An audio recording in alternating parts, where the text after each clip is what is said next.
I was talking to my mom today. My mom's 70 years old. Love you, Catherine. Anyways, we were talking about her age and what she's doing, right? So she just retired from work. She's worked her whole life. I've only known my mom to work. She does home health. She helped other people. And now she's at the age of retirement. She retired.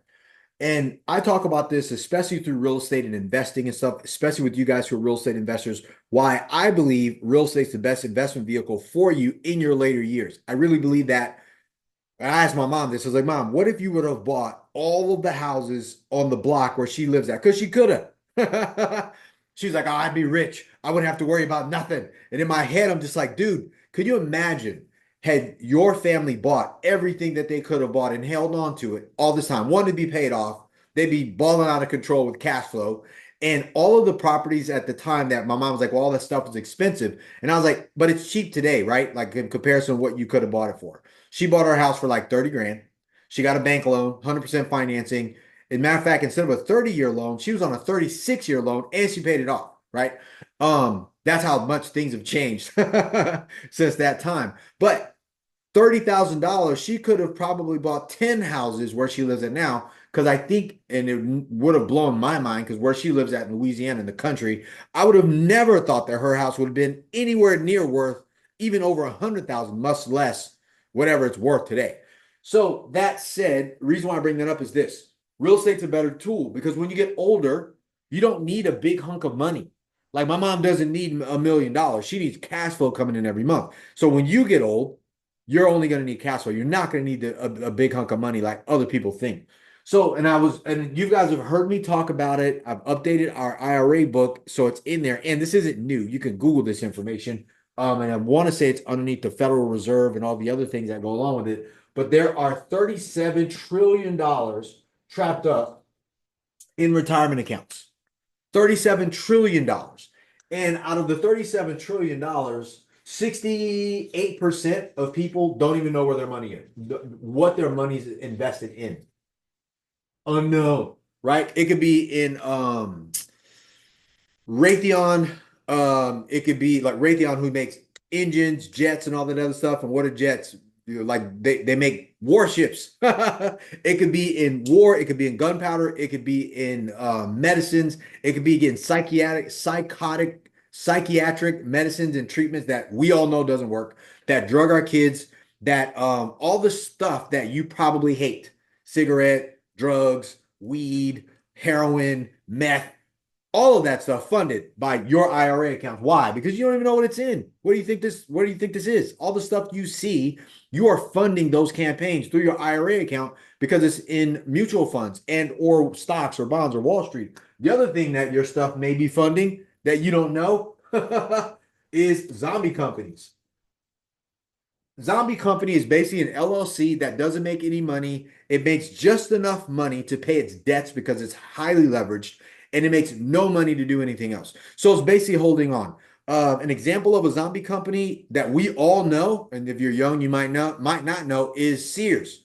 Or another one right now is JCPenney's. JCPenney's is also considered a zombie company because it makes no money. And if you don't believe me, go to the mall and walk through JCPenney's, and you will see no one in there, empty shelves, barely people working, a sign at the door. The door's gapped open with like a rat mouse trap because they're like, dude, we're not touching this thing. It's on its way out, but your retirement account is still buying shares of JC Penney's, even though they're going out of business and you saw them. As a matter of fact, if you watched the news the other day, the last of the Mohicans, um, Kmart, the last Kmart just finally closed, limped its way across the finish line. But your retirement account is still funding stuff like that. There's other zombie companies. A lot of tech companies now have been funded through mutual funds because they go raise money. There's nothing in there. And they wait and say, hey, we're not going to be profitable for 10 years. And if you think that's not true, Amazon wasn't profitable for decades before it actually made a profit. What was it? Facebook, not profitable. All these other companies we see. Matter of fact, ChatGTP, still not profitable. That's how they work. SpaceX started off as a nonprofit, if I'm not mistaken. SpaceX started off as a nonprofit? No, ChatGTP, AI started off as a nonprofit, then switched over. That was a model. It wasn't SpaceX. My bad, Elon. you've always been profitable because he uses his own money. Anyways, I bring all that up to say this. $37 trillion trapped in your retirement account. You don't know what it's in. If you're 40 years old, you have another 30 years before you can tap it, which leads me to my next point.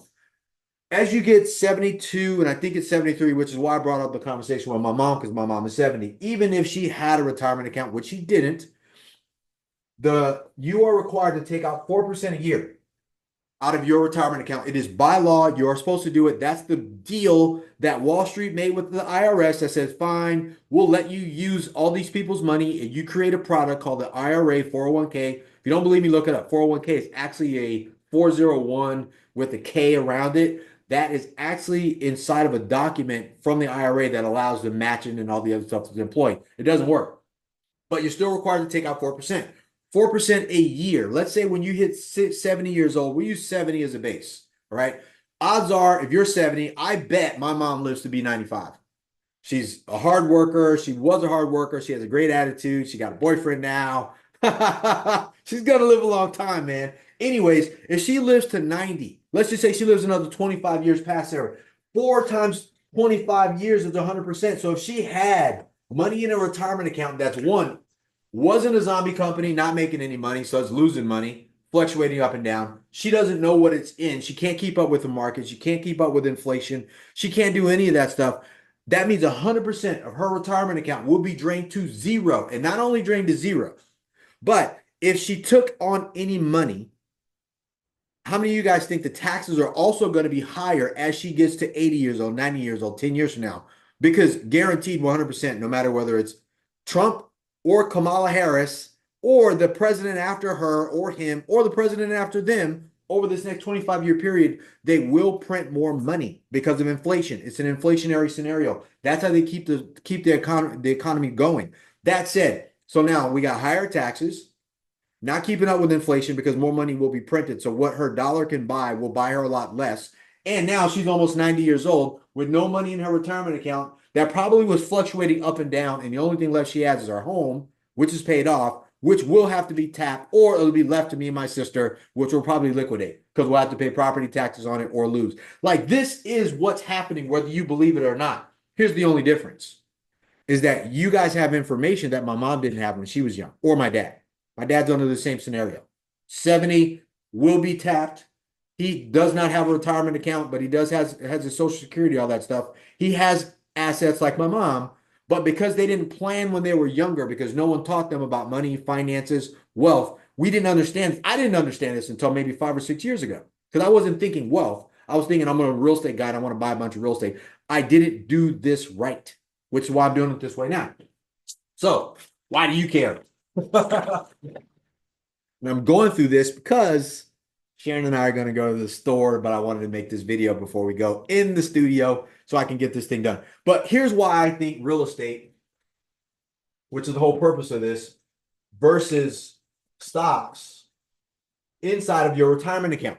All right. So I know for one, and I'm going to break this thing down. I will go over points. You can watch this later. I do talk fast, probably because it's on a video, but I do this so you can go back and see it later, right? Number one, best thing about this, you get cash flow now. With real estate, you get cash flow now.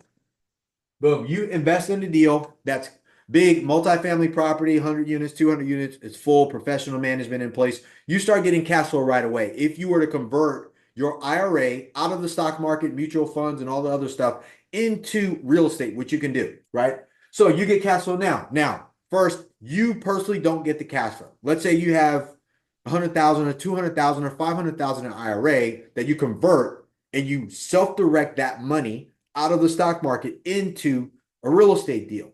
By law, you aren't allowed to actually get the cash flow, but the cash flow is going to your retirement account. So it's gaining that money every month, right? Next, cash flow later. Cash flow later. You'll continue to get that cash flow. So not only do you get cash flow now, you get cash flow later. Why? Because that property tends to go up in value. So let's say we were to get a deal. It's cash flowing. I go back to the bank. I refinance the property, take out your initial investment. I push it all back to your retirement account. That money is tax-free, still tax-free because it's a tax shelter. Your retirement account should be either tax deferred or whatever it's called. So you either pay taxes on it now or taxes on it later. Most people pay taxes on it later, so they invest pre-tax dollars into their retirement account. So you get that cash flow comes back to you later, and you get your initial investment back into it. So you can still put that money back into play, which you cannot do into the stock market. If your money goes out and it's in there, you're not touching it, great. It goes up and down. You have no say so over that. As opposed to real estate, you can get your initial investment back and it goes back into the tax shelter you set it up in. All right. Next thing, real estate, the values continue to go up. In this situation, they continue to go up. Now, if you have residential property, that's not always the case. It could go down because you may have bought a house for $1 million and you paid all cash for it. Your neighbor paid all cash for their $1 million home. Their kids get sick. They want to sell, leave the country. They can sell for 600 grand. Now, your value of your home is now worth 600 grand because it goes by comps. But in multifamily real estate, it goes by income, right? So when that property says it's worth 10 million, $20 million based on the revenue of that property, it doesn't matter if the other properties around it sold at a discount.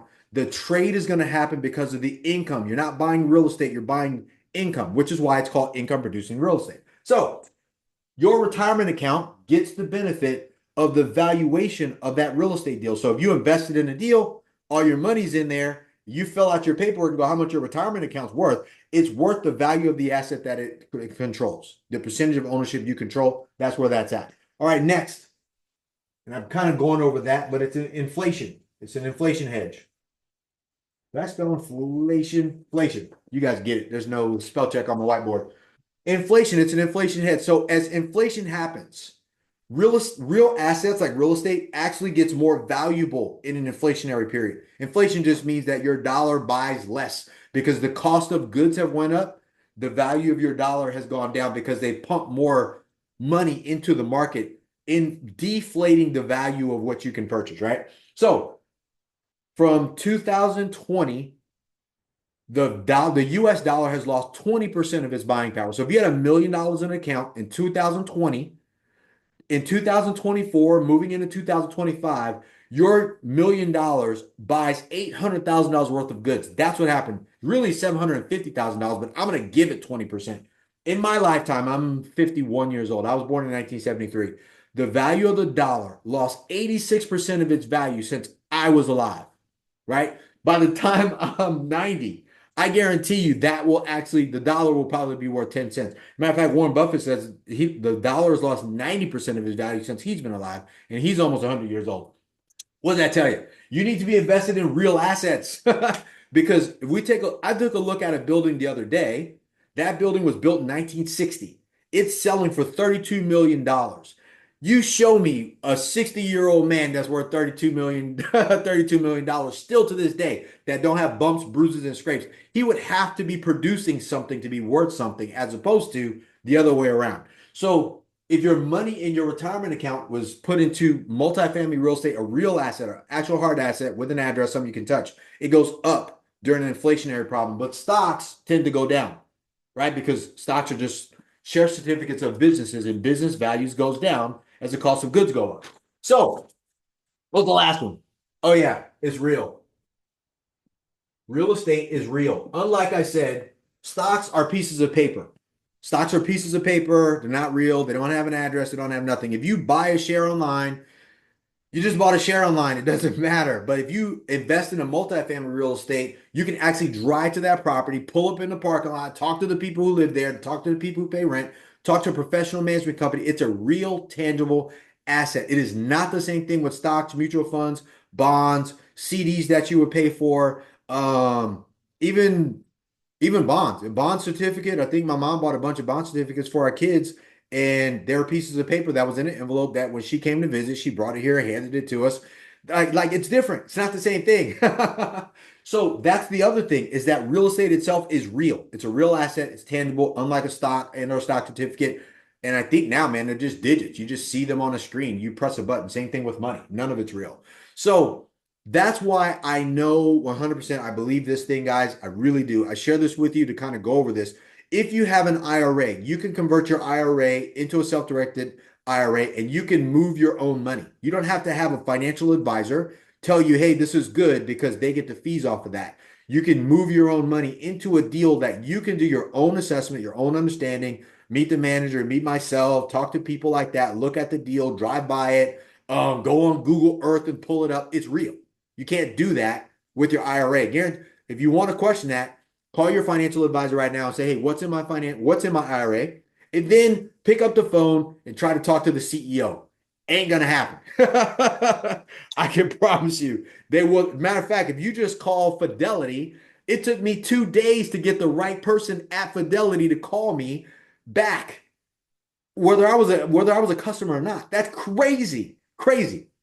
Anyways, I said that to say, when you get older, you don't need a big lump sum of money. You don't need $1 million, $2 million, $10 million. It's nice, but it's not a need. What you need is cash flow.